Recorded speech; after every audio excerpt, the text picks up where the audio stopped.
Welcome to the first edition of 360, the quarterly video magazine of the Georgia-Cumberland Conference. I'm Ed Wright, your conference president. Join me for the next 360 seconds as we look around our conference to notice what God is doing right here. Our feature story in this edition of 360 shows that God can use us no matter where we are. Do you remember the New Testament experience of Paul and Silas? They weren't the last prisoners to convert their jailer.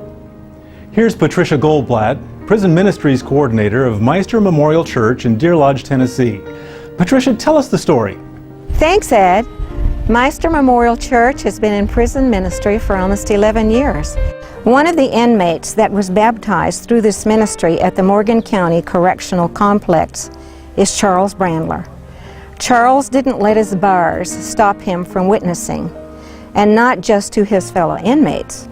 In July of 2005, Charles gave one of the prison guards, Cindy Summers, his Sabbath School Quarterly to read. She saw the change in me as I started coming to the Seventh-day Adventist service, and she knew when I became baptized, and she started asking me questions, about what they believe, and I started sharing with her.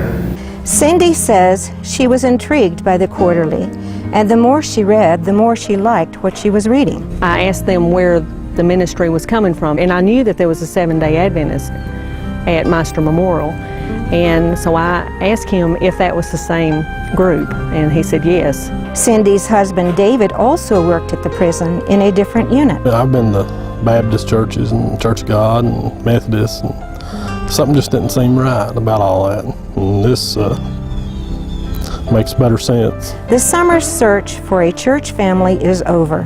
A little over a year after Charles shared the Quarterly with Cindy, the Summers were baptized. Charles is still behind bars and was unable to attend the Summers baptism. I didn't have a whole lot to do with it. I felt it's the Holy Spirit that led them, and I'm glad that God used me.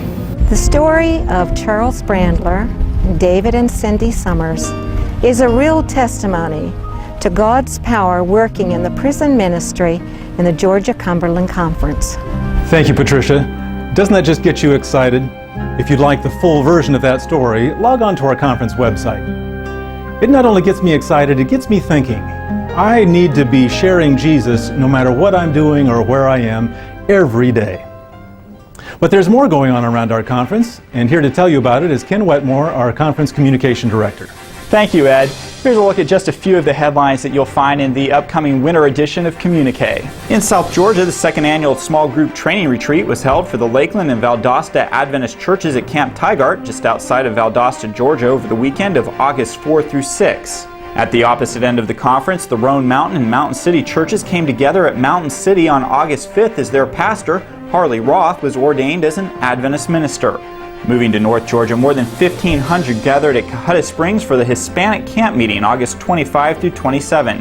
And finally, in mid-Georgia, learning to witness effectively to your neighbors and coworkers was the topic of a two-day lifedevelopment.info conference at the Wyndham Midtown Hotel in Atlanta, August 26 through 27. Those are just the headlines. Get all the details of these stories and many others by reading the winter edition of Communique or log on to our website, www.gccsda.com, and click on News. With your conference headlines, I'm Ken Wetmore. Thanks, Ken. Each one of us is called to ministry. Ministry in our family, certainly, but also ministry in our church, ministry in our community, ministry in our workplace.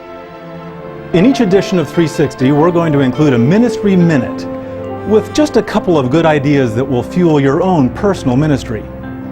Here now is our Family and Women's Ministries Director, Joe Dubbs. Joe? Thanks, Ed.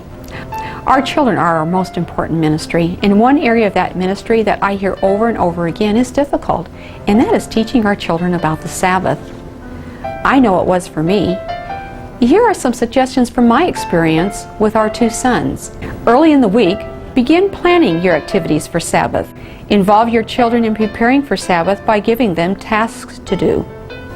Make Sabbath enjoyable and special by starting traditions that fit with your lifestyle. Establish that church attendance is important by attending church regularly, and be involved in what your children are doing at church. Doing these 5 things isn't easy. It does take effort and commitment, but it pays in the long run. Recently, we were talking with our grown boys and asked them what are some of their best childhood memories, and they both said Sabbath. That was music to my ears. For more ideas on this topic, check out the Family Ministries webpage on our conference website. With your Ministry Minute, I'm Jo Dubs. Thanks, Joe, for that practical advice. And thank you for joining me for this first edition of 360. I hope you found yourself energized and inspired to know what God is doing in this sisterhood of churches that we call the Georgia-Cumberland Conference.